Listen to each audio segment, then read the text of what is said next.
Greenwood or Greenberg, ESPN morning sports show. And we would talk about whatever sports they were talking about. And that was the way I engaged with them. And they understood that Mommy know a little bit about something. So they figured if I knew a little bit about football, then I would know a little bit about some other things. And that's how we engage. But anyway, in the analogy, the speaker said, men will be on the football field, because they said 65% of the time, men believe that whatever they're doing is right. Women, the numbers are more like 35% of the time. So the men will be on the football field, throw me the ball, throw me the ball, throw me the ball, give me the ball. Hey, I want the ball, give me the ball. And they'll finally get the ball and they'll drop it. Then they'll go to the quarterback and say, man, you didn't throw the ball right. The women will be, do I want the ball? Should he throw me the ball? If he throws me the ball, will I catch the ball? What if I drop the ball? What if I can't? What? I don't think I want the ball, but I probably should ask for the ball. Maybe I'll ask for the ball. Then he throws the ball and she drops the ball. So that's the Friday night game. The woman is worried about the ball dropping from Friday all the way till Tuesday. The man comes in the office on Monday talking about if only he would have threw me the ball right, I would have caught the ball. The woman is saying, oh man, why didn't I catch that ball? What was going on with me that I couldn't catch the ball? It was right in my hands and I should have caught the ball. And I thought about that and I said, you know, that is so true. As women, we tend to ruminate and brood and let stuff marinate till it becomes an impasse. Where men are like, man, if he had just got me the ball when he was supposed to, because I was telling him I wanted the ball, it's not my fault I didn't catch the ball. Even though the ball was in my hands, he didn't throw it right. And if he would have thrown it when I first said I wanted it, I would have surely caught it, and it would have been a touchdown. And that's what I see happening, played out in the lives of our people over and over and over. So the men are doing what they're doing, the women are doing what they're doing. If we just came together, that means if 65% of the time the men would have actually caught the ball, and 35% of the time the women would actually have caught the ball, that would have meant 100% of the time the ball would have been caught if we just worked together. Oh. So the beauty of what we're doing in the 1 million is that we are men and women who know, as Brother Reggie said last night, our lane. We can stay in our lane. I don't mind cooking for you guys. I love to cook. It doesn't diminish me as a woman to be back there cooking. What it does is give you an opportunity to taste my good cooking. Some of y'all may not have ever got an opportunity to do it. Hello? So we can fall victim to say that feminism. That's white women's issue. That's not my problem. Amen. That's not my issue. So I just wanted to give you a little aside. We about to drop the forks. Because that's a public policy issue. And they'll have us believing as black women that that's our issue. That we don't have equality in the workplace. I'm trying to get equality with y'all. I don't have equality with you as a white woman. So I'm not worried about your equality with white men. Let me get equal with you. And then I'll work on getting equal with him. And don't deny me the opportunity to express the fact that as a black person, irregardless of gender, I have issues in my community that supersede your issues with your men. Teach. Teach. I'm not going to be held hostage to your stuff because you're not being held hostage in any way to mine. So when our sons are dying in the street, they talking about at the Oscars we don't have this, or some actress, white actress saying we're not getting paid equally. Girl, bye. What you're talking about is totally irrelevant. You're talking about you getting paid millions of dollars less than some man. I'm talking about my son being potentially killed in the street. There's no equality there. That's not a comparable comparison. So what we're going to talk about today is public policy formation, the difference between public policy and politics. My hometown, Flint, Michigan, is an excellent case study for this. because it gives you a really supreme opportunity to understand what happens when when black folks focus on politics and not on public policy. I was born and raised in Flint, Michigan. I lived there for all of my childhood into my early 20s when I moved to, let me try to be good, when I moved to a place called Cincinnati, Ohio. And all I can say about Cincinnati is one of the really good things that happened to me when I moved there, as a result of moving there, is that I had an opportunity to meet Jim Klingman, who is beyond compare, really, in Cincinnati. Cincinnati is a crazy, terribly racist place full of crazy black people and even crazier white people. And the apathy in Cincinnati is hip deep. And I need these gatherings to recharge and refuel. It's like going to church on Sunday. You go to church on Sunday a lot of times feeling depleted from your week because you're battling all week. Then you get to church and you get a spiritual uplift. Not that I don't have God with me, I do. Not that I don't pray and worship at home, I do. But there's something about being in the collective presence. There's something about the collective that gives life, life to go on. So there's something about allowing, these gatherings to take place that recharge me and refuel me. My really best friend at home, she was like, Monica, are you getting ready to go to one of those meetings? I said, yeah. Because when I came back from Philadelphia, I was fired up and I was just fired up. She said, oh, Lord, let me start praying now. Because when you came back last time, I had to pray you down. I'm like, girl, I want you to come with me so you get on bandwagon. We can pray together for something different. But nevertheless, I want to ask, this will be very interactive, and I want to talk a little bit about, first of all, giving a definition of what politics. What do any of you think politics? How would you define politics? Somebody asks you, what's politics, Marcus? Means will be a means of influencing public policy. Politics? Anybody? What's politics? I would thought something on the line of people negotiating for deals, backroom deals, people maneuvering to make powerful positions. Okay. Politics? Anybody else? Well, I would say legislation for daily civil society. So politics is defined as the activities associated with the governance of a country, especially the debate or conflict among individuals or parties having or hoping to achieve power. There you go. That's what politics is. It has nothing really to do with public policy. Right. Politics is the activities that are derived from those people who are trying to achieve and retain political power. Power, that's it. Power, plain and simple. Plain and simple. Politics is power. Anybody have any ideas what public policy will be defined as? Yes. I'm just going to venture a guess. Is what you do as far as legislation to get that power or to have the power executed. Okay. Anybody else? So public policy is defined as the principles, listen very carefully, the principles often underwritten on which social laws are based. Public policy is intangible. It is a term used to describe a collection of laws, mandates, or regulations established through a political process. So you can see clearly there's a huge difference between public policy and politics. And it's not like the definitions have ever been hidden from us. Not really. I mean, I got this off the internet. So the definitions are there. But how we have been socialized and conditioned to believe that politics in and of itself will save us. And all we were socialized and conditioned to do is vote.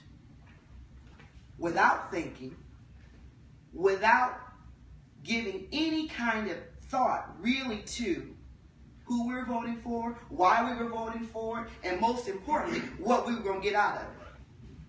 Right? So, partisan electoral politics is strong support for a party's policies and reluctance to compromise with their political opponents. Right?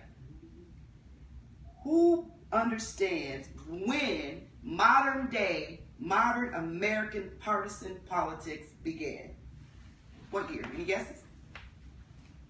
1776. Anybody else? 68. Anybody else? 1865. Anybody else? I can understand why you all are saying given those things. Let me help you. Partisan politics, as we know it, as we now know it, began in 1952. And what was happening in 1952? In 1952, black people were trying to engage the political system in this country.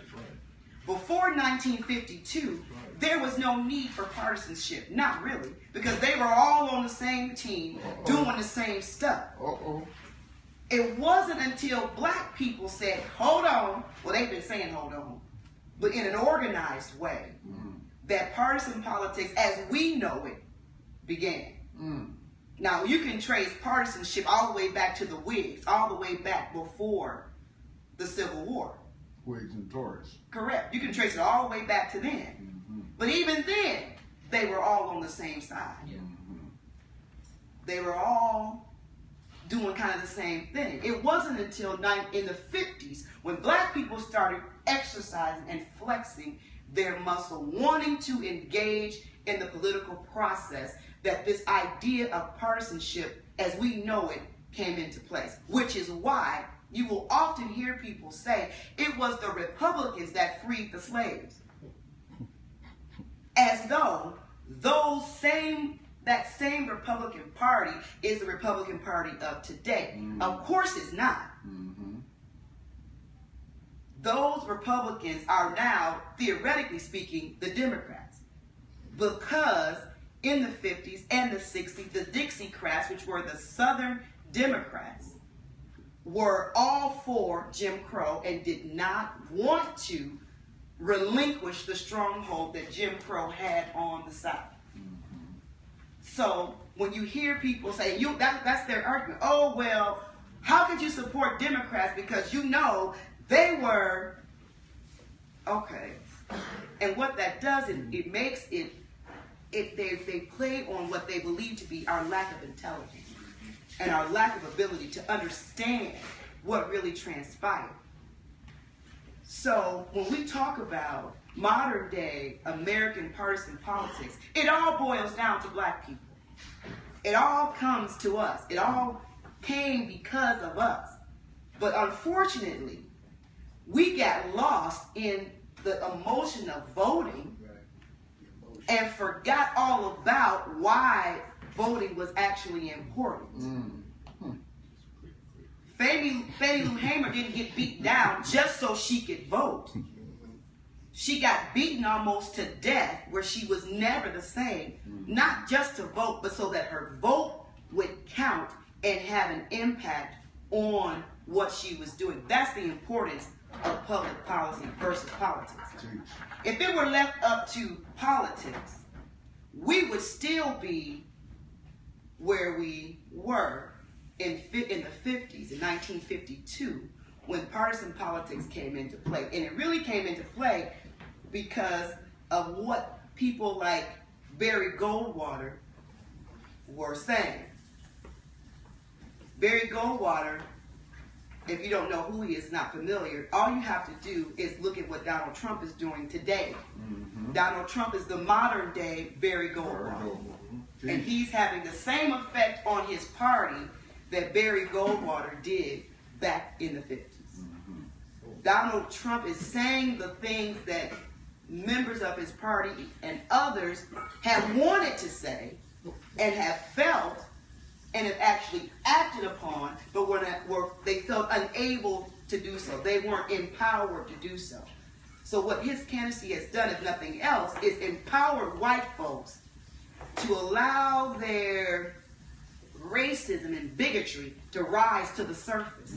And he's given them a home, someplace where they can feel comfortable, which is why they're doing the things they're doing. Because as Felisa and I spoke about yesterday, for the first time in the history of white people in America, they know what it feels like to be black. And that's why they acting crazy. we've been dealing with all along. Not having enough money to send our kids to college. Losing our homes to foreclosure. Not having enough money to buy a down payment. Not being able to have the credit to even buy a home. Having high interest rates for cars. That's what we've been dealing with all along. Being forced to send our kids to inner city schools where you know they're savages. That's what we've been dealing with all along. But all of a sudden, they are feeling what we've been feeling all along. And so now it's let's make America great again, which can be translated to let's make America white again. When white people had the opportunity to do what they wanted to do, say what they wanted to say, live where they wanted to live, spend how they wanted to spend, and not have suffer any repercussions for their bad behavior. Say that. Say that. They are experiencing now what we've experienced for 400 years, and their response to that is violence, it's anger. Nobody's talking about the angry white man. Please note, they are responding in anger and violence. But when have you heard, well, what's wrong with these angry white people? No, because the media answers the question, well, you know, they're just upset. Right. It's not that they're upset because they faced all these losses. Man, what? As far as I'm concerned, white males haven't lost a doggone thing. Yeah. And I don't understand what they're mad about. What are you mad about? But their response to this is to blame Obama, blame the president, because everything was peachy before he got in. Apparently. Let's they have that selective memory that says, in 2008, we weren't in the worst recession since the Great Depression. Right. Somehow that's been forgotten. That's been forgotten. All the homes that were lost, he was in Senate minding his business. Somehow that's been forgotten. Gas was $3 a gallon. Oh, not $3. When gas was over $4 a gallon in Ohio, because I was driving back and forth to Dayton to work. I was spending 20% of my income on gas. I remember that distinctly because I was trying to figure out, would it be better for me to try to get fired and get unemployment, or should I keep trying to go to work every day? Because gas was over $4 a gallon. But they can't blame themselves for the condition that we find ourselves in. They can only blame him. He's become the target. And as a result, we've become the target, by association. Because they figure all black folks, like they assume we all voted for him, which many of us did. I did. But I voted for him primarily because the alternative was I couldn't do it. I couldn't vote for Kerry. I couldn't vote for McCain. I just couldn't vote for him. I just couldn't do it. So he was the alternative. Not because I thought he was going to be the answer, because I didn't. Because I knew what was going to happen is what's happening. I don't know if the Lord told me, I just knew it. He was going to create a vacuum of leadership because he would not be able to lead and effectively advocate and allow legislation to go through that would benefit black people. Right. And if you look at what he's done in his presidency, my dad says, a rising tide raises all ships. My dad says that all the time. But that's only accurate if your ship is actually already on the water. Absolutely. Say that now. Say that. If your ship is not on the water, the tide can rise all day and all night, but it's not going to impact your ship. Because your ship is on the dirt. Not on the dirt on the beach. Your ship is up the beach, up the hill, down the road. Yeah, drag it. So far from the beach, you can't even smell the ocean.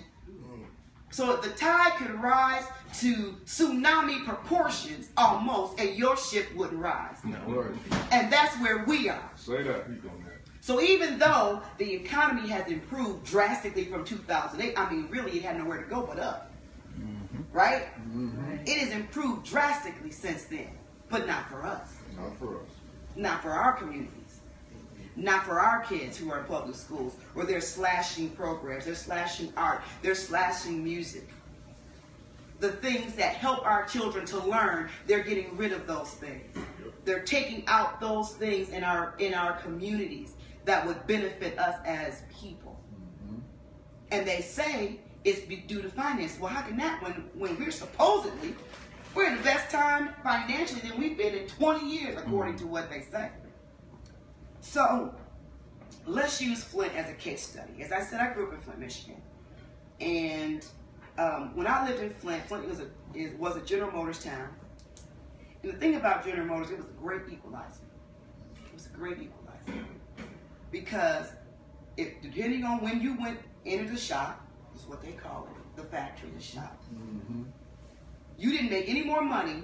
The white guy didn't make any more money than you did because of UAW. Y'all came at the same time. Y'all made the same money. Made the same money. If he bought a new car, you could buy a new car. Right. And he was just as likely to live next door to you as to another white person.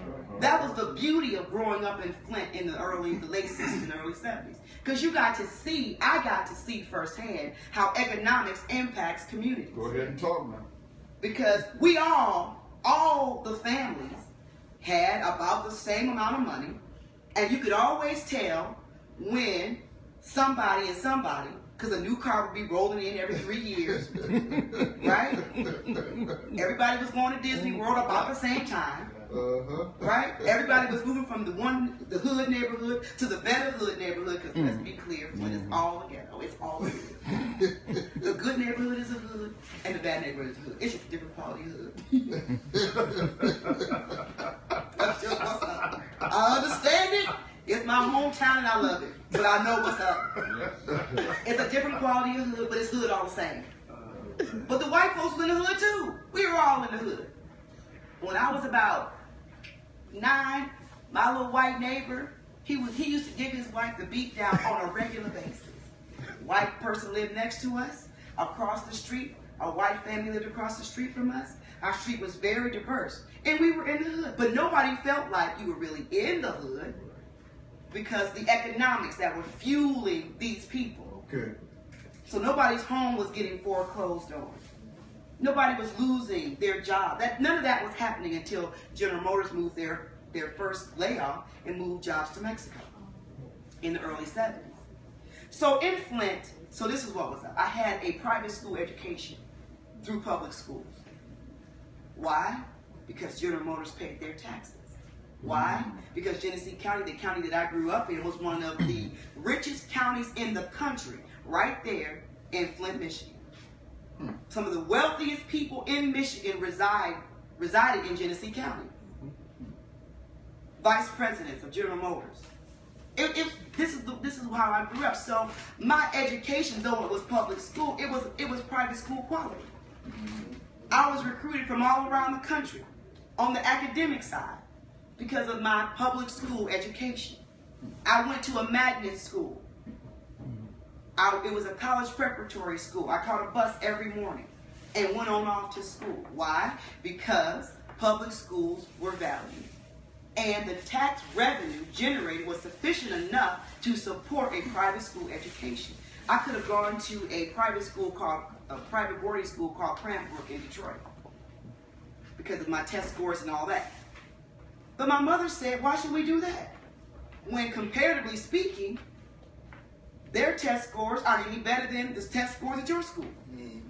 So why should I send you off to the boarding school where I don't know what's going to happen when I can keep you right here? So that's what she did. So as a result, I received this, and me and my brothers and my sisters received this premier public school education.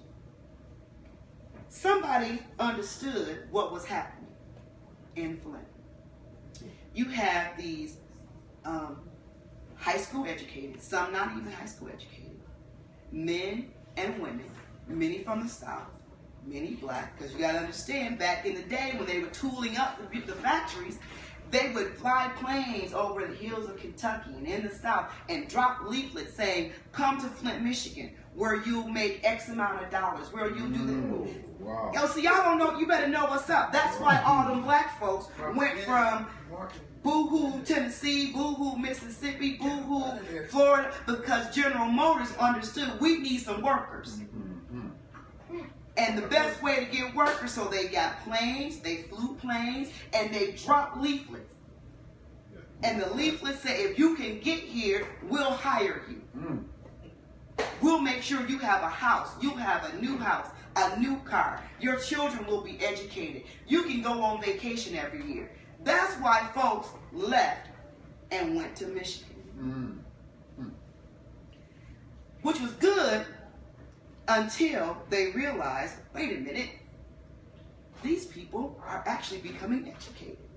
They're not the workers, but their children. What are we going to do with these educated children? What are we going to do with them? When they start questioning, why am I only going to work on the line? Why can't I go and work in the office?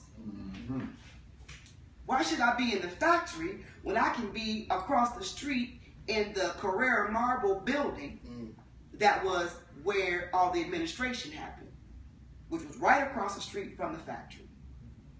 Why should I do that? Why? My parents never even allowed us to go to the factory because they used to have tours. So every year they would round up all the kids and you go to the factory and see how a car was made. But my parents were like, no, because you'll never work in this factory. So there's no need for you to know how the car is made. All you need to be able to do is buy the money to buy the car once it is made. So I've never seen the inside of a factory because my parents knew early on that was a trick.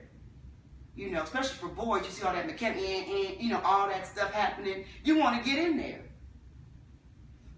But my mother, you know, she's smart. She kiboshed all that. My dad just went along with her. Because he went along with whatever Joyce said. Whatever Joyce said was good. Yeah, one of them Chandra Witherspoon kind of mothers. Yes, I had my mother played no games. No games. So, let's talk about Flint in the case study. Flint is a heavily Democratic city. Because Flint is a UAW town. UAW is a union. A strong union. And back then, it was super strong.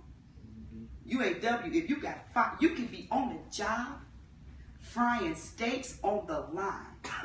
Which, I'm not talking about stuff that, I'm not making this up. I'm telling you stuff that really happened. Because my parents would talk about it. You could be frying steaks on the line. And your supervisor say, if you fry one more steak, you're going to get fired. You flip it over and wait. They fire you. The union would fight for you and you would have your job back. And they would pay you. You could get caught having sex in the stairwell. See, he's shaking his head because he know I'm telling the truth. You get caught having sex on the stairwell. You get caught. You go through your process. You get a paid vacation and you come back to work. Used to be that way. Oh, back in the day. Back in the day, it was like Back in the day, the UAW was a force to be reckoned with. So Flint is a very strong union town. So it's a Democratic stronghold. And they would elect one Democrat after another. I can't remember a Republican ever being elected as mayor and city council members when I was in Flint. I don't even remember them running. I think it was used to be all just one. It was like pick between whoever. So this is what happened in Flint. So around when I was in high school in the early 80s, Ronald Reagan came to Flint. Because by this time, General Motors had these 2 big layoffs. And so for the first time in probably 50 years, people in Flint did not get paid every week. And to put this in perspective, you could work the line in Flint in 1970 and make $2,000 a month, $2,000 a week. They got paid every week. Working the line. After changeovers when they changed from one model year to the next, then they needed to gear up figures working the line in 1970. 1970. These were black, uneducated, in terms of not college educated, people making 6 figures. It was more Harley Davidsons and RVs parked in almost every driveway. because they had money. There wasn't a great deal of police brutality. The one time the police shot some kid in the back, the community rose up. The officer was fired the next day because they understood we can't have our workers not coming to work because we've got to put these cars out. So whatever y'all got to do to quiet these folks, you got to do it. That cat was fired the next day. He was charged and indicted the day after. He went to prison because he shot a young boy who had robbed a house and was running through the backyards. He shot him with his hands up in the back. There was no video recorders. All it was eyewitness testimony from the neighbors. But that was enough because they knew if we get these people, our workers, stirred up and they stop working, we're going to have a problem. So we're going to do what we need to do to make sure we don't have that problem. So police brutality was not a problem in Flint because we had poor people, but we didn't have huge pockets of poverty in Flint. So Flint had always elected Democrats. I became a registered Democrat when I was 18 years old. I was chomping at the bit to vote because in my family, we all voted. And we all voted Democrats because we were a UAW union family. And the UAW was a Democratic stronghold. It was just, period. There was no question ever. It didn't matter that the people you voted for never did anything for you. It didn't matter they only came around to your church during election time. It didn't matter that you never heard from them again, even though Flint is like, I can walk across Flint in probably an hour. You never saw them in City Hall. There was no quid pro quo, which is what it should be about. I give you my vote in exchange for you providing me with something that I want. If it's fixing the pothole in my street, then it's fixing the pothole in my street. If it's making sure my kids have a great public school education, then it's making sure my kids have a great public school education. It's quid pro quo. Well, that wasn't happening in Flint, Michigan. It was not happening. So we had a long run of terrible, corrupt Democratic mayors. Some white, some black. All corrupt, all Democrats, all terrible. And all beholden to General Motors. So when Toyota, after the first layoff in 70, then there was another layoff in like 79, 78. Toyota, before Toyota became the Toyota that we know, Toyota wanted to come into Flint and build a factory. Because Toyota said, here we have workers who we won't have to train. Right. They can go from, why would we go somewhere where we have to train workers when we have workers that are ready to be put into action?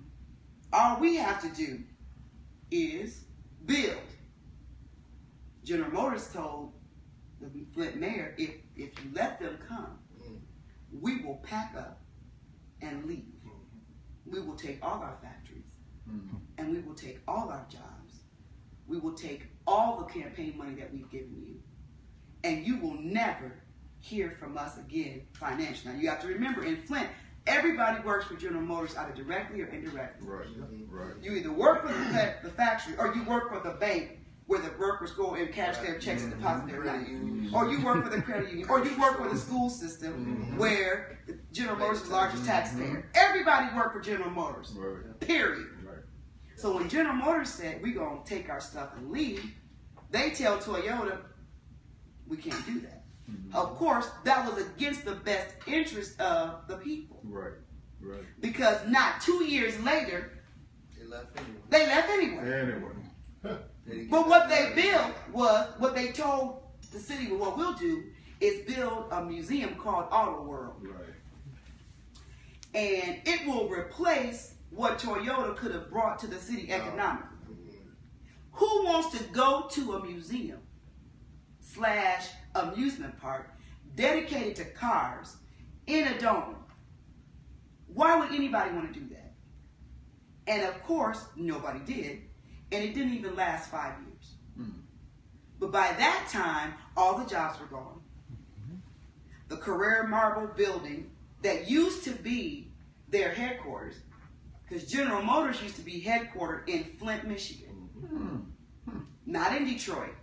Flint is the real Motor City. Really? Yes, the first Ford factories were in Flint, Michigan. The unions were formed in Flint. The car unions were formed in Flint because the workers had a strike because they weren't being treated right.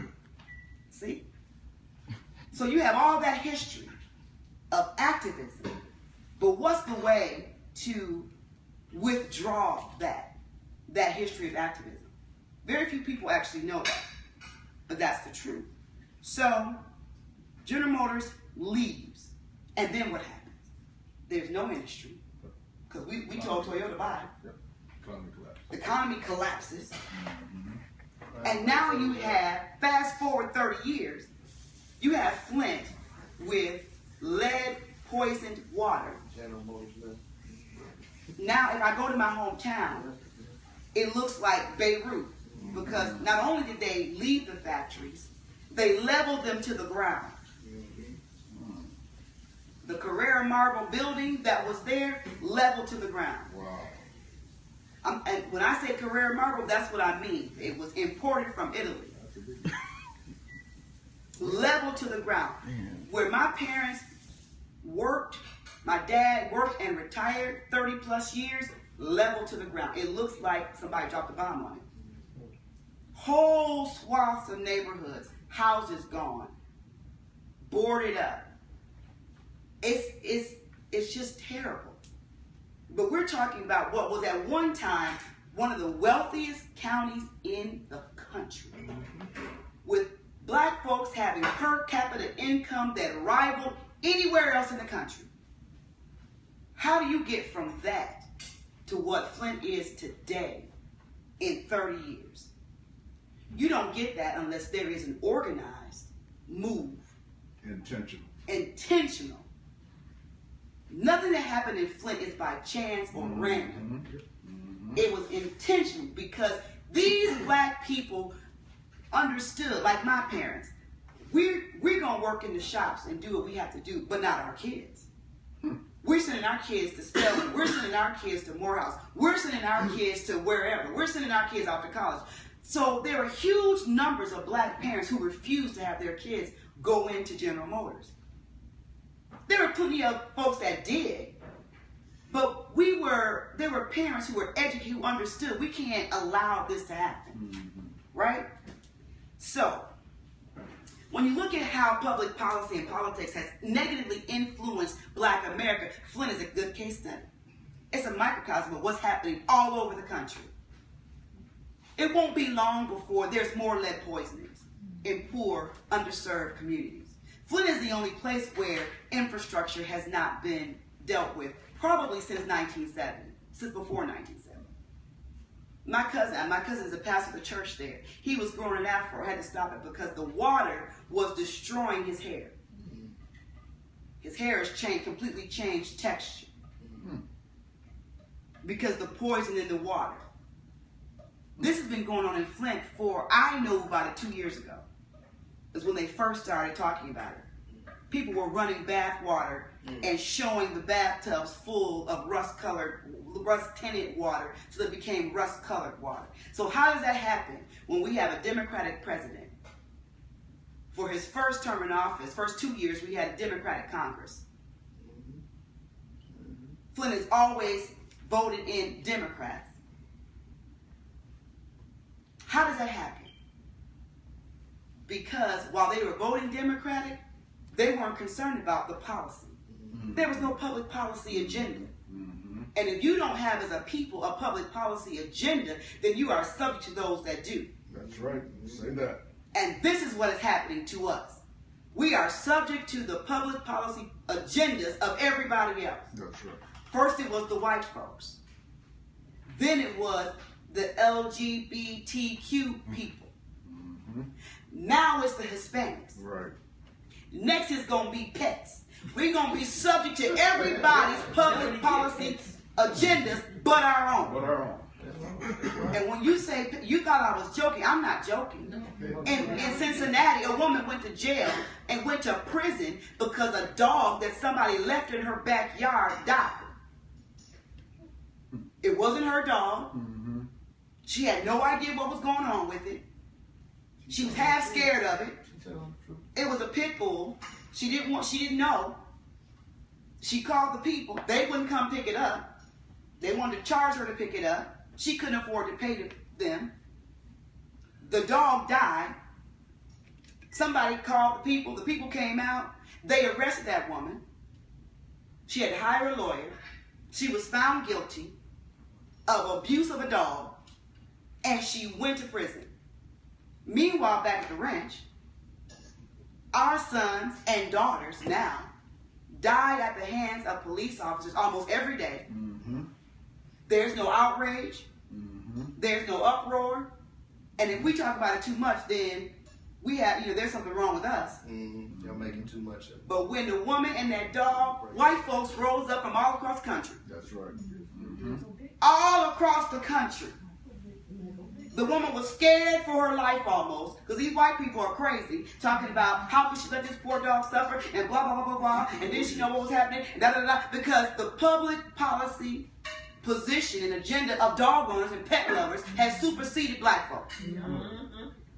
Why? Because they have somebody who will advocate their public policy position. Say that. Fido can't read, can't write, will never be able to read or write, Don't even have a soul. can't do nothing but provide some measure of comfort to some poor person, Fido has an active lobbyist who was working on his behalf 24/7, who was making sure that Fido gets what he needs. And if he doesn't get what he needs, making sure somebody's going to see to the person who's not getting Fido what he needs. Meanwhile, black people, we have nobody advocating our public policy positions. Nobody's saying what should be happening in our communities as it relates to public policy.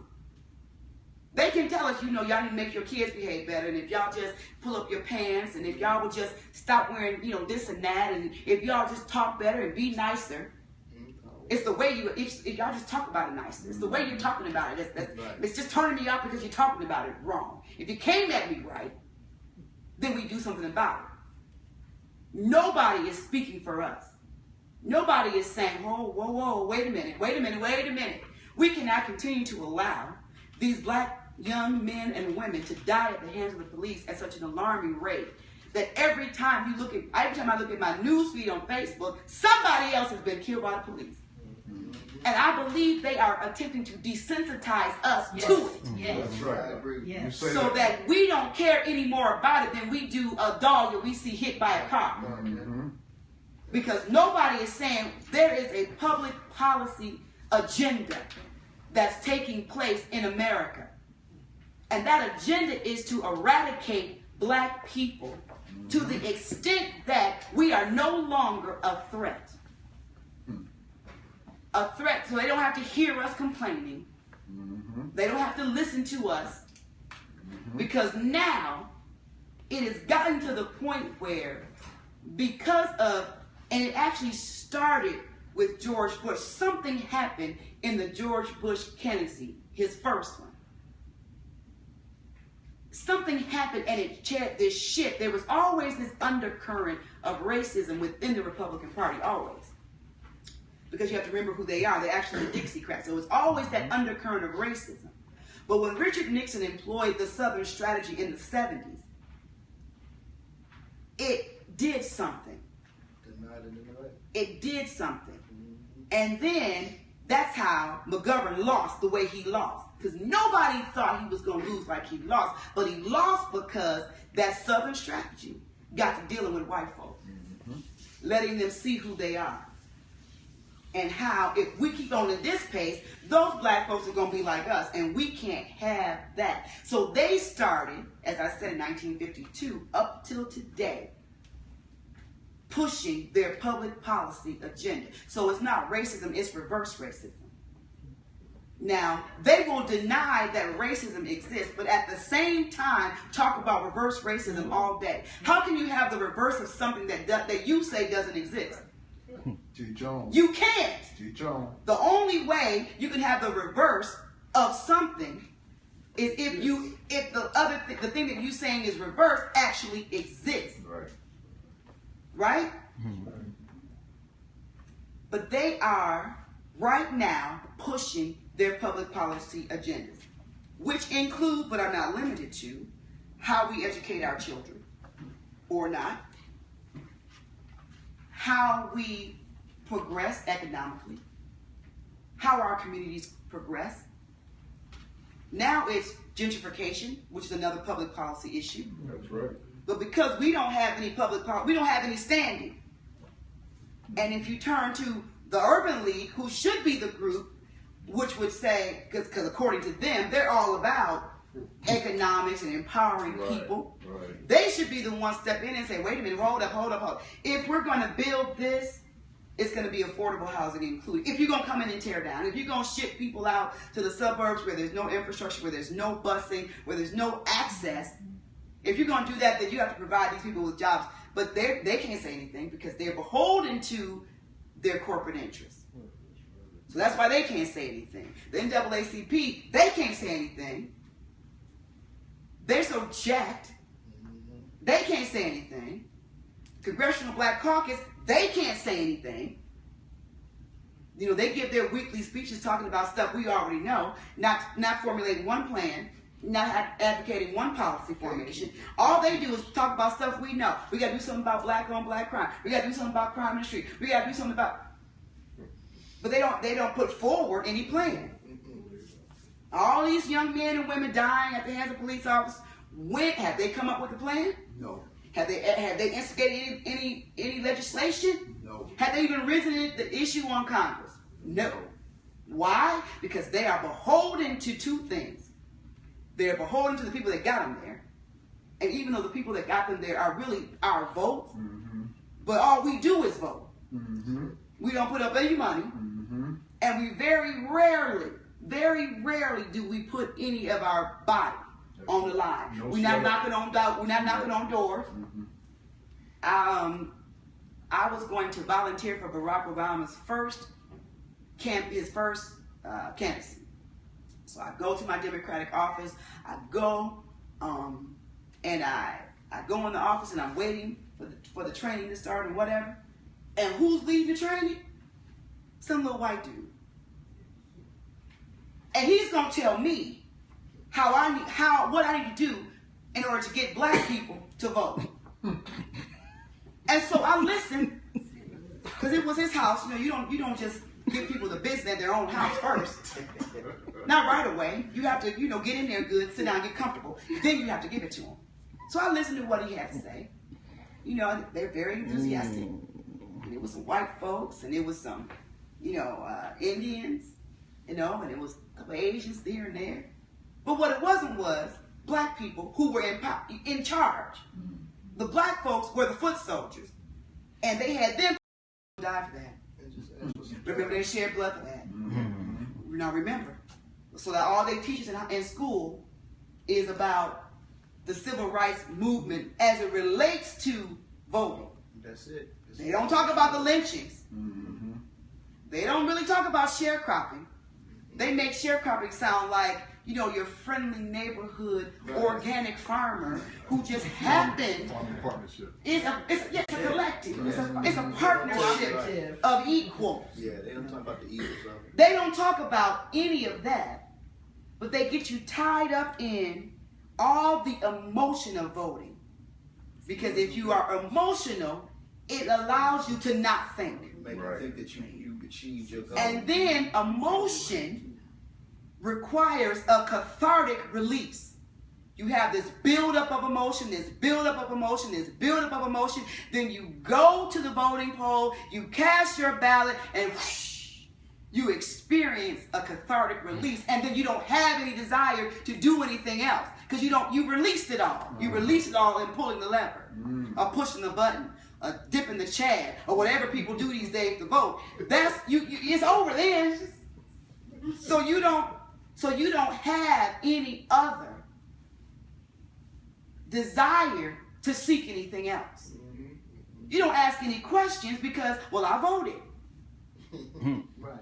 Yeah, I voted. I voted. I Right. voted. Got my little. I got my sticker. I voted. I cheat my goal, yeah. I voted. I got off work maybe an hour early, That's what they want. or came in an hour late, or got to leave in the middle of the day to vote, so it's all a game. Not realizing when you pull the lever, when you push the button, when you do whatever you do to vote, that has power. But when you've experienced that cathartic release, you don't feel the need to seek out the power. And they've spent billions of dollars in textbooks reorganization, convincing black people that all we were slaves. The only people in black history that matter are Harriet Tubman, Frederick Douglass, Sojourner Truth, George Washington Carver. Made them rich. If you lucky, every now and then they'll toss in a W.E.B. Du Bois. If you lucky, and they don't talk about him too much, because they don't want you to know too much. They'll toss him in a little bit. They won't tell you, and then they'll tell you they'll tell you about slavery, but not in a way that enriches, only in a way that demeans. And then you carry that 18 years of that to the polls. Right. So when you get to the polls, you feel like you're doing something because you feel like what you're doing is paying back those who went before us. I have to vote because if I don't vote, then what happens to, Sojourner Truth? What happens to Dr. King if I don't vote? His legacy is destroyed if I don't vote. Not realizing they have pigeonholed Dr. King's legacy so much that to make it almost irrelevant, all he's become is a tagline, a hashtag. And the real meaning of what he was trying to do is lost. Because we as black people have lost so much in this process when we should have been making these tremendous gains. We've made these tremendous losses. And then when Barack Obama became president, he became the gold standard. Why can't the rest of you Negroes get yourselves together? Because one of y'all is actually president. That couldn't happen if we weren't a post-racial society. If we weren't a post-racial society, we white folks would have never elected a black president because y'all couldn't elect him by yourselves. You needed us to do that, and we wouldn't do that if we were racist and bigots. So then they toss him against us, and they use him like a weapon against us. Symbolism. So, I'm a preacher, some of you may know. And I know that you can use the word of God as a weapon against the enemy. You can use praise and worship as a weapon against the enemy. So you feel a particular kind of way. If you want to shift the atmosphere where you are, you start worshiping and praying, and that'll shift it and move the enemy so you can use it like a weapon. And that's how they use Barack Obama against us. When he should be a standard bearer for us, he's become a weapon against us. And he is complicit in that. That's right. Because he has opted not to fight for us. That's right. His choice. He chose not to fight for us. He fought for gay people. That's right. That's why they get married.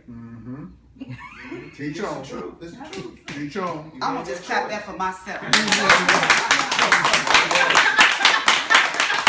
going to just clap that for myself. You made that choice. He fought for gay people. That's why they're getting elected. That's why they're getting married.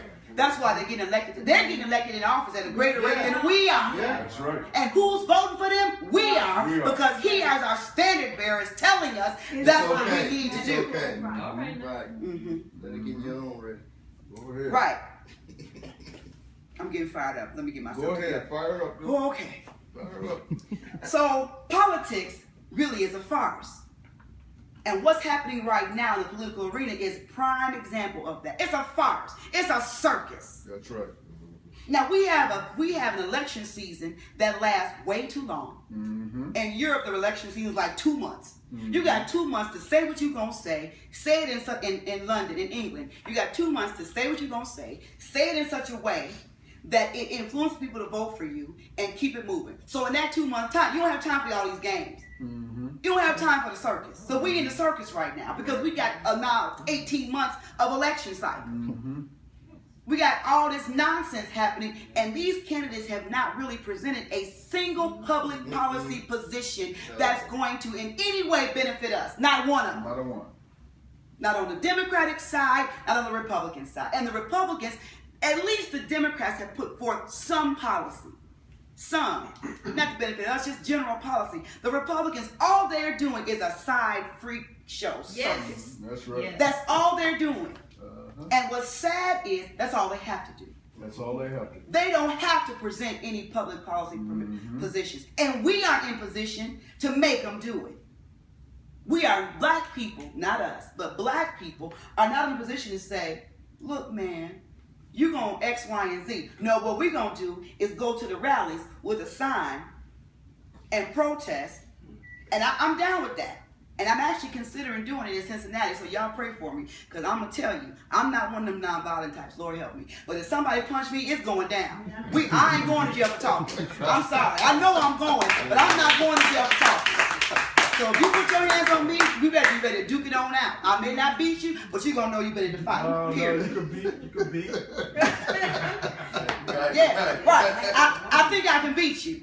I'm really considering. You know. I'm really considering I'll show you going. some moves. Get your sneakers off later. I'm really considering going. So y'all pray for me.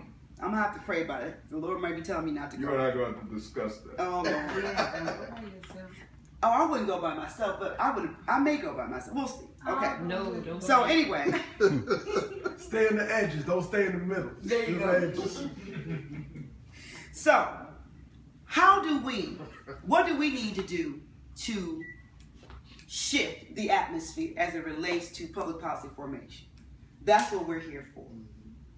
And I'm convinced. I get nervous around a whole lot of people.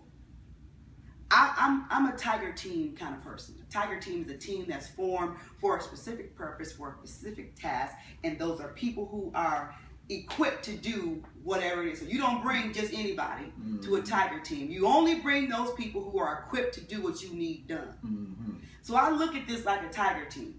Like there's a story in the Bible where children of Israel were going to fight, and the prophet tells them, okay, go to the water and have them all drink water. And depending on how they drink water, those are the ones I need you to pick. So this huge number dwindled down to this little number because the ones that were ready to fight and equipped to fight were the ones that drank the water and were looking all, I'm going to take a sip, but I'm going to keep on looking because something may be coming. And that's what a tiger team is. It's those people who are handpicked, who are specially chosen for a particular task, who recognize what their task is, who are task oriented, and then who can complete the task in a timely manner. Mm-hmm. That's a tiger team. Okay. It's not people who get together and want to liaise and let's talk about this and shoot the breeze. We can shoot the breeze as we're doing the work. So public policy as it relates to us is all about our plans.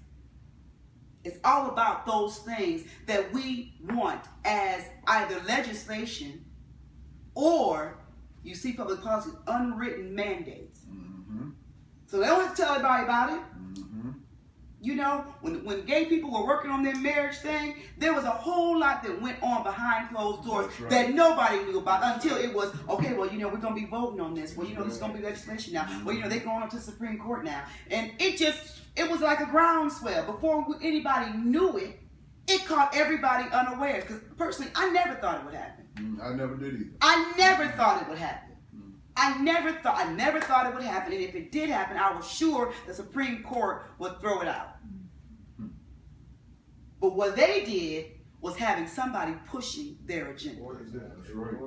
They were pushing their agenda. They were knocking on congressmen's doors, and they were letting them know, here's what's up. Either you're going to support this measure, or we're not going to support you. And we're going to make sure that you don't get in office. And we're going to make sure every step you take will be hell. You'll have hell to pay, period. We'll label you a hater. Yeah. We'll talk about you. We'll talk about your family. We'll take away your business. We'll make sure that you are not successful, not only in this endeavor, in your next endeavor as well. We'll label you for the rest of your life. The way it used to be when somebody called a white person a racist.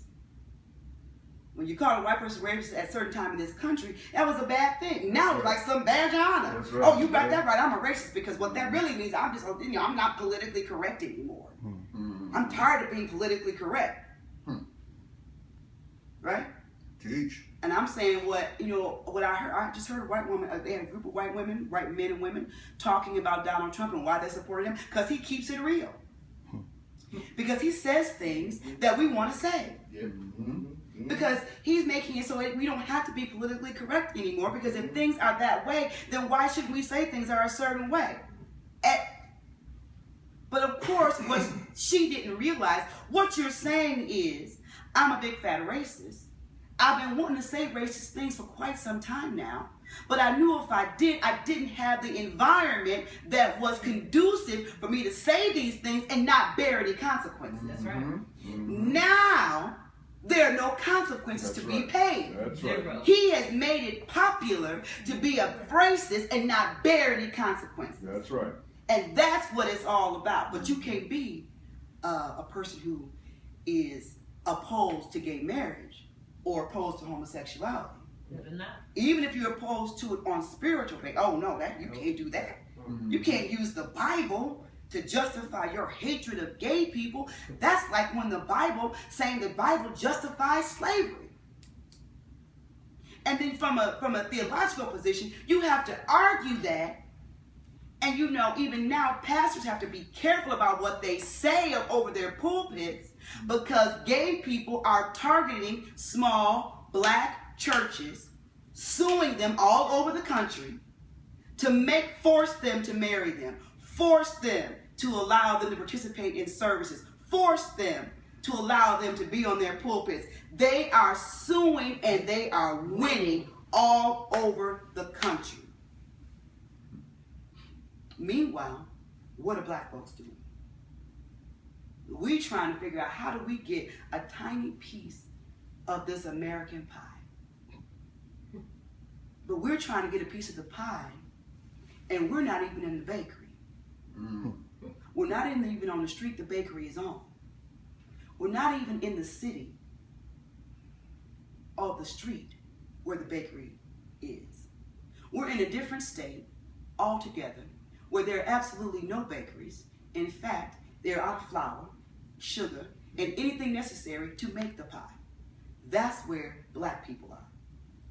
And we're trying to get this sliver of pie in a place where there is no pie to be had, because we lack the materials to even produce the pie. Because all this time when we were voting, we forgot about our people. We forgot about our communities. We became convinced that it was all about I as the individual and what I can do and what my family can do, and not about what we can do as the collective, because we bought into what they say is success without any regard to us. So what the 1 million is proposing to do at this juncture is to put forth public policy positions that benefit black people, derived from the minds, hearts, and souls of black people, to progress black people forward at any expense, at the expense of white people, at the expense of gay people, at the expense of pet lovers, at the expense of everybody else, because right now it's our turn. Teach. Yes. It's beyond our turn. And we are moving our people, as uncomfortable as it may be for them, because they have lost sight of who we are. That's right. And if I didn't learn anything else from the Power Talk series, what I took away from that the most was a better appreciation of who we are and where we came from. Because, as Baba G always says, if it has been done, it can be done. Period. If you have any questions, I'll be happy to answer them at this time. After you've been overwhelmed.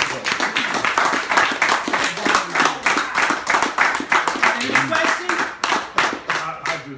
Yes. I do. I have a, there's something after we go offline on the thing that you talk about, the organization of the homosexual agenda.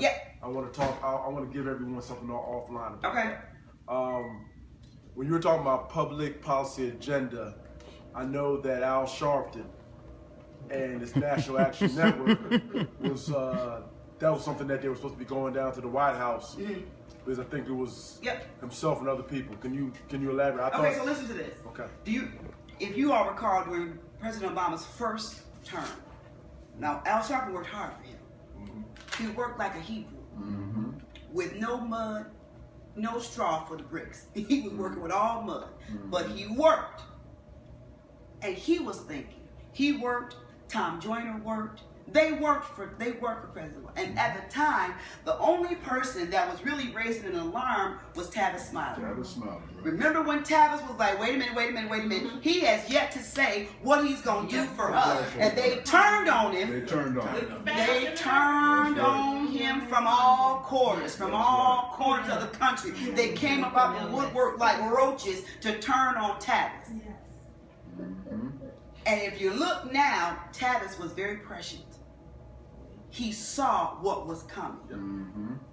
And now we are, those of us who are watching, you may think, well, not me, because I saw it coming too, Tavis. You weren't alone. But people think now that Tavis was some prophet, some Houdini.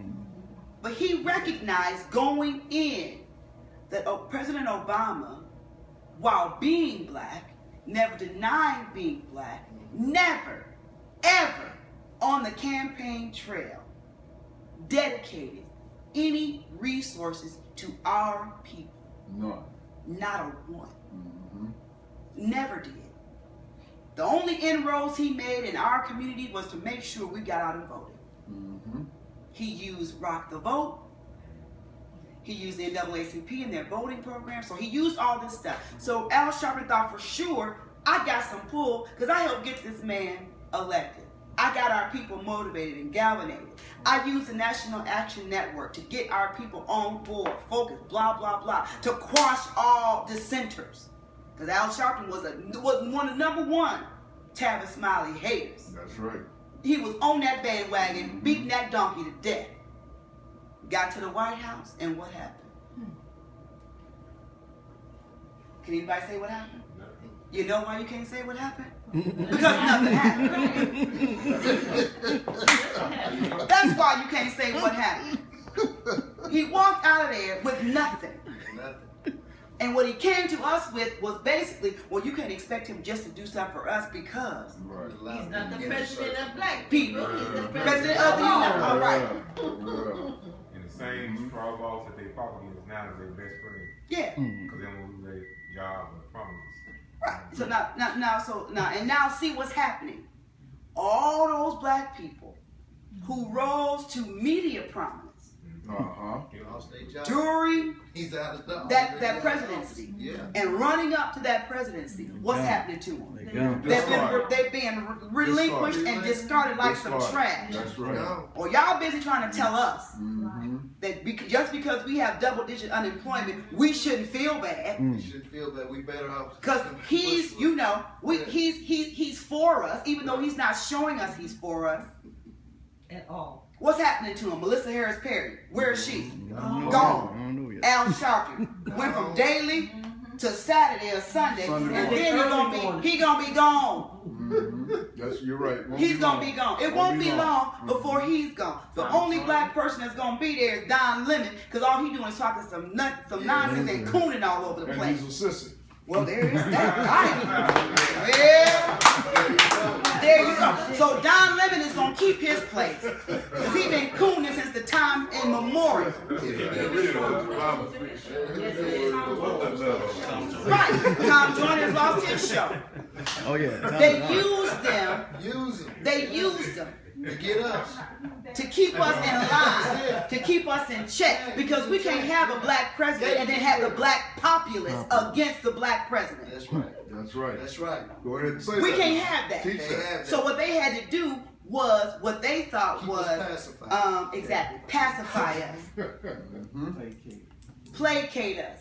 I teach sign language. This is sign language for comfort. They had to come. They had to keep us, you know, just keep us together. Suffer pain. And now they don't care. They don't care that. They don't need it. They don't care that Al, we mad because Melissa Harris Perry is out. I'm not mad because she out. But there are folks that are mad. Plenty of mad. For Harriet, all these, you know, the root, they're really mad about Melissa. I ain't thinking about Melissa because Melissa, where were you? You were too busy. You were way too busy supporting Barack Obama and trying to shoot down every time a black person said something. That's right. That's So right. now you want us to rise up in mass and support her. Your girl forget you and the horse you rode in on, whatever. And that's what they gonna do is all turn to the black community. We want y'all like OJ. He wasn't black until he got in trouble. Right. And all of a sudden OJ had an epiphany. Oh wait, I'm a black man. Let me go marshal the forces of these black people. That's right. You know? Yes, sir. Clearly, hearing what you're saying, we had to recognize the bourgeois. Me and Master Teacher was talking about here. The black community has to learn how to separate themselves from the black bourgeois. The black bourgeois is not going to do nothing for the general black community but like be gatekeepers, just like what she's talking about. And we had to wake up, like the brother was quoting from Dr. Carter G. Woodson. He wrote a classic over 70 years ago, and he's prophesied all this stuff was going to happen, and it's still going on. We got to quit falling for the okie doke, and hearing this is talking about, it's quite clear that we need our own lobbyists. Absolutely. We need our own lobbyists, and we need to tell people that we got our own lobbyists. We have an agenda. And they don't work as volunteers. Yeah, right, and they don't. Right. Exactly. We need to keep our people informed and educate them and let them know we have our own lobbyists. We got our own agenda. And I hit them with these key words. Are you tired? People are tired, but they don't know what to do. It's frustrating. It's almost sad. It makes me want to cry. For real. A lot of them done threw in the towel. Yeah. Well, because what you have to understand is this is all by design. Everything that's happening to us is by design. Barack Obama's presidency is by design. He was handpicked and he was chosen. He was moved up the ranks. They put him in position before. That's right. Before when he made that speech at the Democratic National Convention, that was his. Right. That was his moment to propel him into the national spotlight. And the next one, if we're not careful, will be Cory Booker. Because remember when Cory Booker was in New Jersey, he was all about it. He was down. He was fighting for us. Fight for the people in New Jersey. Now, that cat is in Congress and you don't hear him saying Nothing. Quiet. Because he's going to be the next one. Whoever, Hillary, Bernie, whoever get in office, the next thing, watch. I guarantee you, Cory Booker is going to be making some speech to propel him into national prominence. And he's going to be the next one, the next anointed one. Yes. And my next question, we have Sister Gerald Sanders, as a group that's proposing legislation, which goes to what you're talking about as far as public policy. Yes. In reference to police brutality. And the question I have for you, or for anyone that wants to answer it, who's going to determine the public policy on what the value of black life is? Man. Now, I'm not saying that, when I'm saying that, like say, I can give a couple examples. So we have a lot of brothers that have been locked down off of bad DNA. Yep. They can't get that time back. I see some of these money that you're getting on the lawsuits, I still don't think it's enough. No. I agree. Just giving that as an example. So I want to say in general, when we're talking about our sons and daughters and our peers that are being shot, I'm not looking at for anybody outside the community to give a value to it. What is our determining factor of the value of black life? You know, that's a good question. I don't know that I know the answer to that. We haven't even talked about it, and I haven't thought about it in those terms, but we certainly need to. Because something that came up in my mind when you were talking about that is what's happening in Flint. So they're going to have, at some point, they're going to put a dollar amount on the damages at some juncture. But how do you put a dollar amount on what will become generation after? We're talking about 30 years worth of damage, if not more. Because if you have a 1-year-old who has been lead poisoned, that child has to go through school, and unless there's some intervention from the Lord, there's going to be some kind of brain learning deficiency, something like that. How do you quantify that damage? And what I understand they're doing in Flint is they're going to give like $30-40 million in order for people to pay their water bill.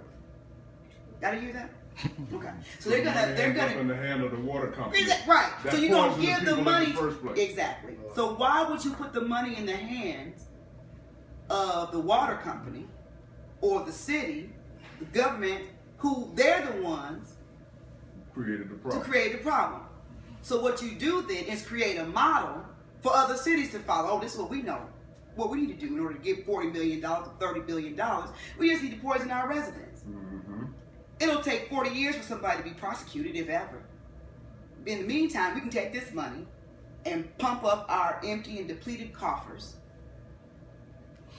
Because Flint is broke. Flint is so broke. Flint is broken and broke.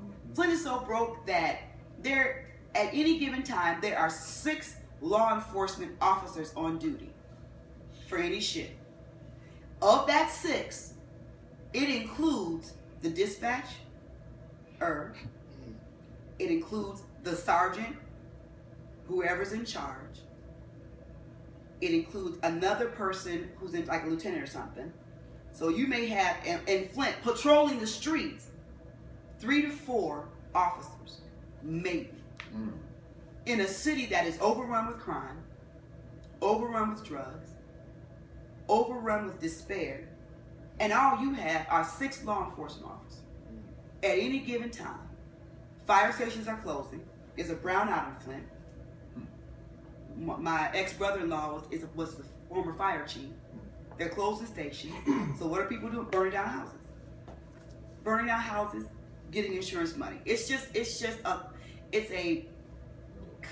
like what do you call it? When all these things come together at the same time and they create this catastrophe. It's a convergence of all these disparate forces coming together, but to create this catastrophe. I really believe that their goal is to destroy Flint as we know it. Absolutely. And raise it back up. Because here's what happened in Flint about 8 years ago. I was at home, and I can only go to Flint and stay about 36 hours. it used to be 72, but I had to cut that in half. It's about 36 hours. But back then, it was probably a 3-day trip. So I was in Flint, and I was downtown, and I saw this white girl running, jogging by herself with no dog. And I said to myself, this is a bad omen for Flint.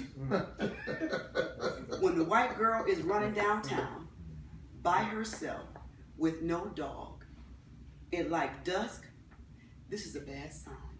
Because that means that these black folks over in this neighborhood are about to be out of here. On the way out. That's the only way that she would be comfortable enough doing that. And within 2 years of that statement, the University of Michigan, the renowned University of Michigan, has a Flint branch located downtown, decided we're going to move our business school to Flint to pump up the economy. Revitalize the economy. We're going to move our business. Who's going to the University of Michigan Business School? White folks. Well, they can't live in the slums. No. So we've got to raise all these houses. Right. We've got to build it up, and we've got to push safety, law and safety, law and public safety. It's got to be about. It's not about gentrification. It's about public safety.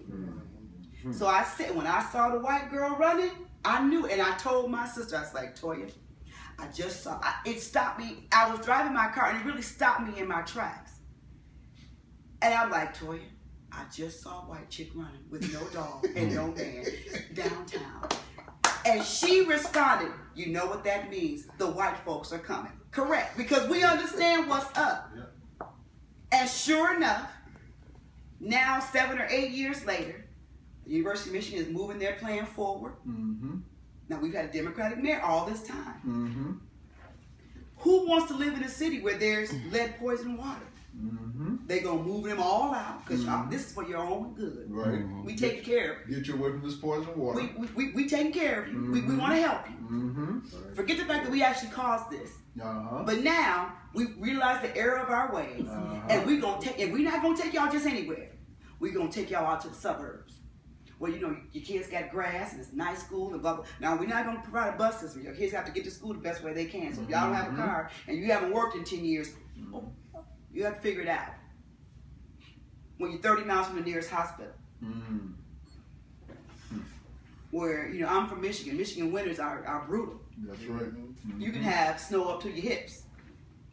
No school, no busing. Because, you know, it's in the suburbs. They don't need buses. They have cars. And they can either drive their kids to school or their kids can drive themselves to school. And what's going to happen to the inner city, the core of Flint? It's being revitalized. New homes, brand new. Not habitat, new. New. Subdivision. How do you have a subdivision in the middle of a city? How does that happen? But that's what it's called. New pipes. Yeah, they're going to pay somebody, not black, because we can't employ the people. We can't employ you, but we will move you out. And then we'll hire white folks to come in and replace what we damaged. And then we will advertise and market, and we will draw the kind of people that we really want to be in Flint, which are these educated, academia type folks. And Flint will be some little, bedroom community of Detroit. And it's what they're doing all over the country. And we don't have a single person in Washington speaking up for us. Not a single congressman. Not a single black person saying anything about us and our condition in this country. Which is why what we are doing is so important. It's vital. We are the lifeblood of black people in this country. Tell the truth. And that's what it's about. That's why I wouldn't care if it was 7 of us. The 7 of us are the lifeblood of our people. Also, they just announced that they're going to, because of the existence already of the largest concentration of Arabs in America being in the Dearborn, Michigan area, that one of the things they want to do is bring in some of these Syrians, that refugees that are now at issue, into that area, and it may well be, because those people are not all the same ethnic groups, it may well be that Flint is the destination of choice for all of these Syrians that they're going to bring into Flint is 45 minutes from Detroit. Okay. Flint is 45. Dearborn is outside of Detroit, so Flint is about 35 minutes from Dearborn. About 35 minutes from Dearborn. So let's keep an eye on that. When you're in Dearborn, you see like their little main street signs in all Arabic. No English. I was just in Detroit 2 summers ago. No English. It's all Arabic. Their businesses line the streets. Clean. Their neighborhoods are clean. Their schools are great. They have businesses, dress shops, all these businesses. It's all in Arabic. And no lead in their pipes. Absolutely not. And no black folks in their parks after dark. There you go. That's Dearborn, Michigan. Yes, sir. All right. So how is it? Well, we know why it's happening, but how is it like the gospel, or quote unquote, the churches that they're the Winans, the other Clark sisters? Yep. People. Why? What do they get? No. This is what you have to understand is the mindset of black church people, which is why the Black Church Outreach Group is so important to what we're doing. black church people, and I can speak to this because I was born and raised in a church, and I have for 4 generations apostolic preachers and teachers and evangelists in my family, you know, and black church people separate what's happening in the world with their spiritual life. And so they don't make a connection between the two. So they don't see that, for example, they see that gay marriage is wrong because they believe homosexuality is a sin. But when you talk about racism and how can you allow or even support a candidate who's a bigot, they can do that because in their minds, bigotry isn't really a sin. Racism isn't really a sin, but they know homosexuality is a sin because it's in the Bible. That's something. Right? And so when I talk to black church people, I'm like, hold it. How can you support? Well, it's a moral stand. Well, what's moral about being a racist? Help me understand that. And that's how I break it down to them. And I can see their minds like, wait a minute, she might be making a little bit of sense. And so, like you talk about the Winans and the Clark sisters and Dorinda Clark Cole and people like that, they make that separation. They don't want to get involved. We don't want to get involved in the world. The Bible says, be ye in the world, but not of the world. So they toss all these scriptures at you that seem to back up their position, but they take those scriptures out of context. You have to read the Bible in context, in the context in which each sentence was written. It's built upon what went before and built upon what comes after. So you just can't pull out something and then use that as the foundation, because that's not what how the Bible is actually written. You have to keep scriptures contextually sound. So when they say stuff like, render unto Caesar what's Caesar, what's God unto God, well, what does that mean? Well, help me understand what you're talking about.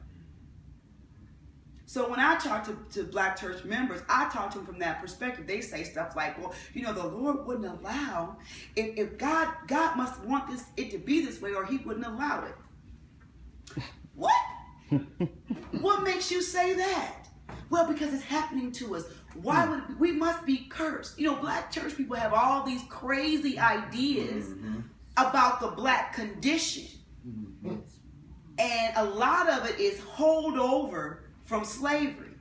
So you have to dissect that stuff out while maintaining the spirituality. You have to maintain that spiritual connection, but dissect all that stuff that comes from holdovers from slavery.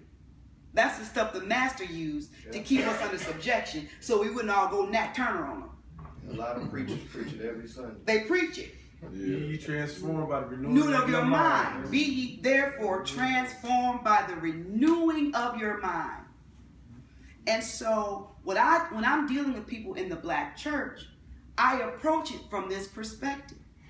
God does not desire that we should be enslaved. That's right. Not spiritually and not naturally. That's right. And if you tell me that you are willing to serve a God that would require you to be enslaved, then I'm telling you, you're crazy. Because I believe God does not desire us to be enslaved. But we are caught in the vortex that sin has created and that white people have manipulated to keep us in subjugation. Brainwashing. And you can use that same Bible to free your mind like I do. The Bible frees me. It liberates me. I'm not constrained by what they say and the teachings that they have, because I can read for myself. Right. And I can hear from God myself. I don't require someone to preach to me necessarily. I can hear God's voice clearly. And so when they say that stuff to me, and they do, I just tell them you're wrong. And I am a formidable person to argue with. It's how I was raised. And it's in me. It's in my DNA. It's written in my DNA. I'm not here doing what I'm doing in the position that I am by chance. I'm here because it was written in my DNA long before I was even born. Right. So everything that I do and everything that I say and every move that I make is all about who I was determined to be before I even came to this point. So everything that's ever happened in my life, the reason that I'm even as passionate as I am is because something happened to me with my sons that has driven me from the day it happened to this day. You sound like the 139th song. Let me get one more question or comment, then we're going to take a break for the food, and then we'll reconvene. One more question or comment. I'll say I appreciate the last sentiments that you just shared. It was a real depressing experience that I had just recently. Came to my church asking I wanted to show a documentary. It was called the Conspiracy and Hidden Identity of Black People in the Bible. Sharing that the experience that the original Israelites, original Hebrews went through, and their migration patterns throughout Africa, and how those people actually ended up over Western Africa and brought to America, South America, North America, and such, Caribbean. So I'm going about each ministry within the church trying to solicit them to participate. So the one minister at the church was within the evangelism ministry that I was addressing. He said, well, what's your angle? What's the purpose of showing this movie? Like, why do you want to do this movie? I said, well, it's Black history and it's Bible history. It's an experience of our people in the Bible, and it's our people in this Black history. So he said, well, there's two things. As Christians, we need to focus only on Christians. It's not about black. It's not about black, white, and this and that. And another lady commented that it's like, yeah, it's only one time where Moses' wife had spoken about how dark it was and such like that. Like, I know that story. So they go on, then the brother come back and said, and it's not Black History Month. It's not Black History Month now. It was March. We've escaped. March. Yeah, it was just 1 week out. And another ministry had something about Tulsa, Oklahoma in the last week of February. You can't do that after February, man. And I wanted to rip his neck off or something, man. Oh, it took everything in me to jump across the table, but I thought about Malcolm. Yeah. And he explains how our mind has been polluted. Yep. You know what I mean? We've been talking about that, and that's the major attack that they put on the black people, changing our mindsets, not think black, not look at ourselves as being important, not value our life. But it was just so disturbing, and I keep thinking about it. And what you just said here helps me kind of deal with people like that. But when you really look at it, the black church is sitting on a gold mine. Yes, absolutely. For our people, right? Because you can't tell me that black people need to keep suffering, right? Can't say that. But these black people are Christians. So that means you be telling them that these Christians need to remain in supplication. Right. And that's what you saying? And that's what you need to ask them, which is what are you saying that God has ordained before the foundation of the earth that black people remain in this subjugated position? Is that what you're telling me? Because if that's what you're telling me, then why do I need to come to church? Well, why am I talking? Why are you talking to me? What am I supposed to gain if you're telling me that on earth there is no earthly way for black people to rise above our current position? Am I only coming to church so I can go to heaven? Because if that's true, then you're not biblically sound, because the Bible says that we are to occupy until the Lord comes. And occupy is an active word. It's a verb. That's right. It's not passive. Occupy means do whatever you can to withstand and hold. That's right. Retain. That's right. That's what occupying forces. They come in and they take over.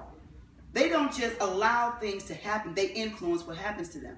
So but see, when you're dealing with super spiritual people, you got to hit them with super religious people, not right. Super. No. Let me qualify that. Let me qualify that.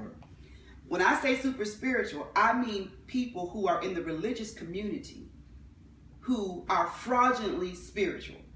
And what they do is when you try to come to them with a natural problem, they try to turn it into a spiritual thing. Well, girl, you know, like you say, well, I really want my boss at work to stop using this racist language with me.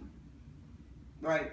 They say, well, you know, Brother Marcus, I can hear the Lord speaking now. And the Lord, I hear you, Lord. Just let me just tell you what the Lord, as opposed to giving you concrete measures how to deal with that. Now, the Lord will talk to you. The Lord will tell you stuff. But the Lord more than likely is not going to come down from glory, sit on your lap, and whisper to you to tell you how to necessarily deal with that issue. Now, he might. But he may also have a mechanism in place where, if you go to your shop steward, your union man, you talk to your manager or whatever, that may help you get over this, as opposed to, well, all you can do is pray. I'm certainly a proponent of prayer. I use it daily. And prayer has probably kept me from catching several cases. Because I took the moment to pray and not respond and react. So I'm a proponent of prayer. Just let's make that clear. However, the Bible says we are to watch and pray. That's right. So it's clear that you are to do something and pray. Not just pray and wait, right? Because the Bible also says faith without works is dead. So you got all the faith you want to, but if you don't put no works behind it, you just got some faith. And it's biblically incorrect because Moses led his people out of captivity.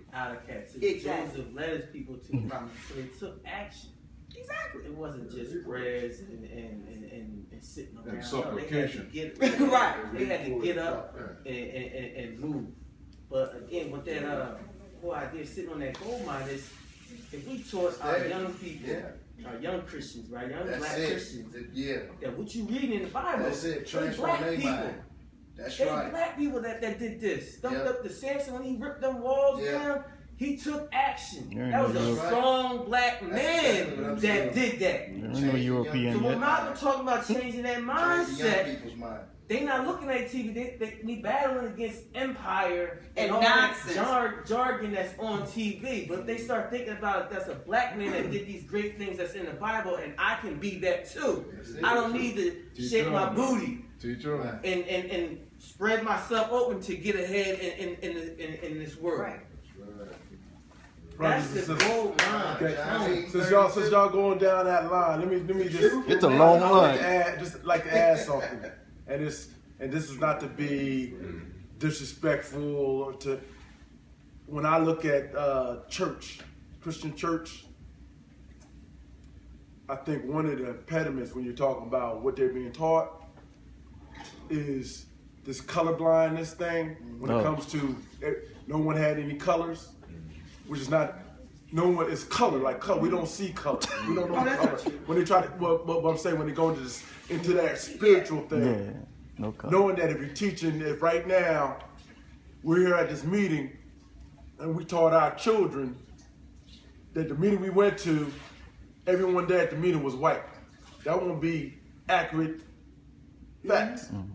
There's a concept called antinomianism that was given by Martin Luther.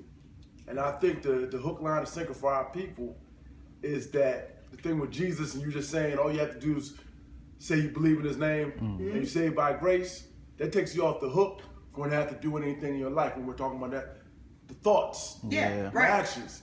And I feel that's one of the biggest scapegoats that a lot of our folks use to not having to take responsibility for the life. You're waiting for your life to be better in the afterlife. or it's always something far away, nothing, pie in the sky, nothing now. So I just wanted to add, that's true. add that in there. Yeah. So just something for us to think, for something to think about. Let me just exercise a prerogative of a chair, so to speak, to make a couple comments. The sister was concerned about us using certain nuanced kind of phrases. And I cringed a couple of times when you referred to our children as kids. Okay, I'm sorry. I don't want you to be sorry.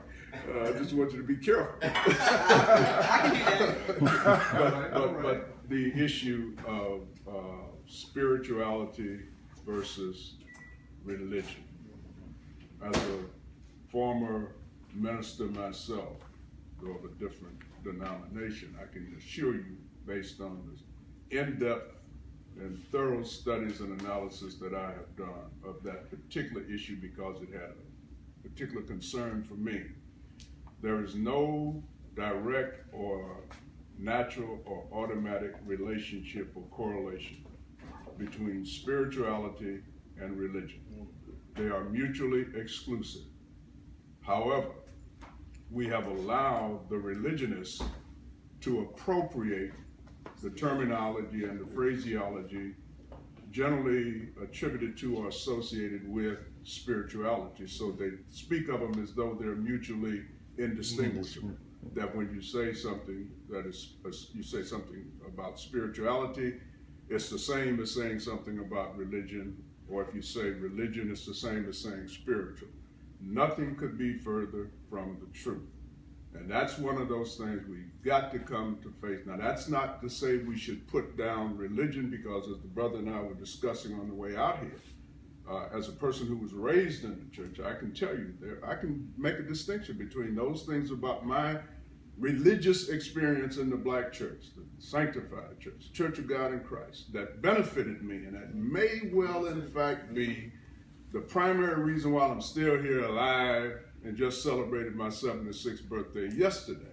Had I not had that experience, which was somewhat restrictive and constraining, certain things that you were having into you that were wrong, and certain other things that were all right, if not right, you see, and it kept you sort of like on somewhat of a straight and narrow. When some of my friends wanted to go do certain things, I had to make an excuse to not go with that certain thing because of what I learned back at home and in my church about whether or not that was an appropriate or an acceptable thing to do.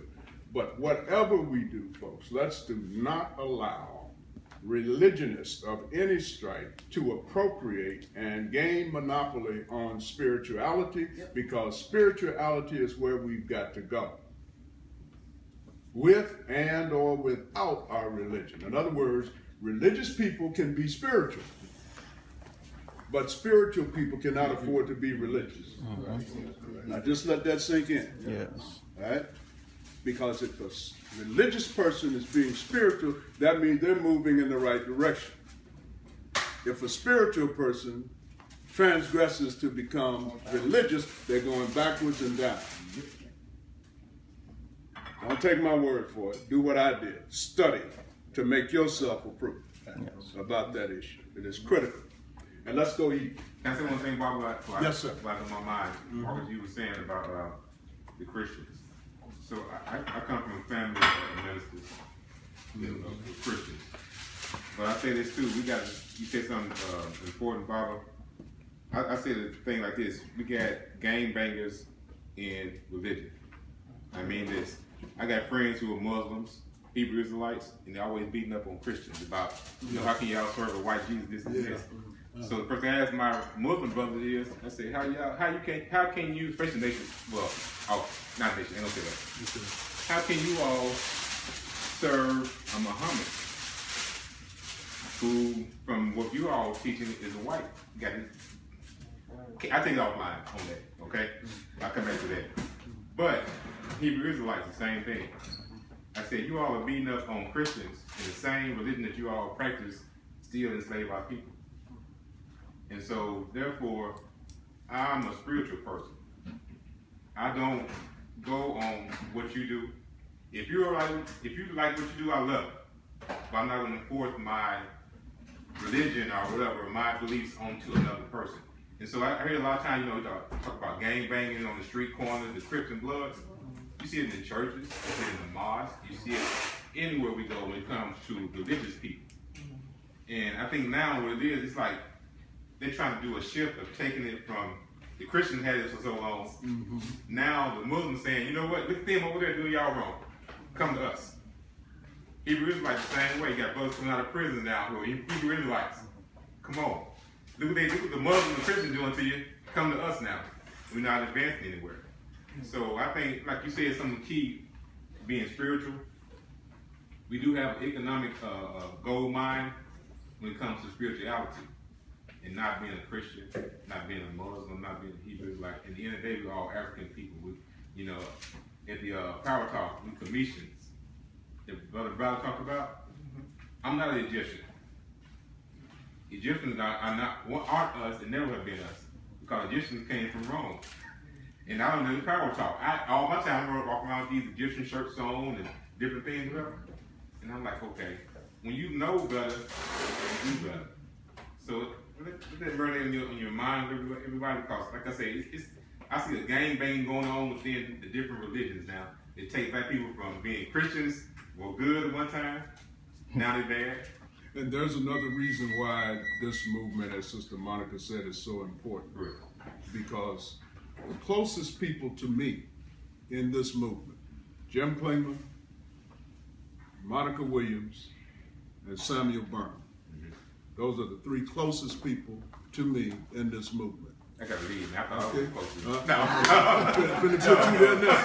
Finna put you there now. No. Okay. And the other person that came in there and joined that, no, I'm saying it because you were here, so I'm going to distinguish you in this respect. Because see, I didn't, you and I didn't know each other. Correct. Yes, even though we were there together in Cincinnati, we got to know each other when we started this movement. See, so that's how we evolved together. But here's the thing that I was saying about this. These closest people, those three people, and now this brother who he and I have merged because he too is a long-term veteran of this effort to move our people forward together, those of us who grant. All three of those other people, and the reason I didn't include you with them because I'm not sure you fit in that thing with the religion thing. All three of those very dear and near people to me are devout Christians. Jim Klingman is a devout Christian. Monica is a devout Christian. Sam is a devout Christian. I'm a spiritual person. I'm a metaphysician. I couldn't care less about religion, except to the extent that I give it credit for its confining, restrictive effects that kept me from straying off and doing some stuff that I would have been worse off had I done that stuff. So I give credit what credit is due. But I'm not a religious person at all. But I'm not going to back down from anybody or concede anything to anybody as far as spirituality. Mm-hmm. My relationship is directly with my source, by whatever name someone would choose to call it that. I choose to call it one thing, but I don't seek to impose that on anybody else because it's my personal thing, the way I see it. So what I'm trying to get at here is this.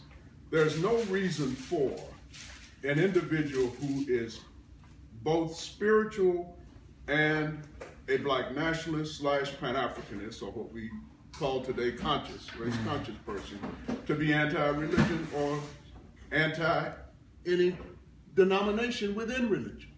Because what you look for is what does that person represent. To me, what Jim Klingman represents is a stalwart soldier on behalf of the uplift and advancement of black people.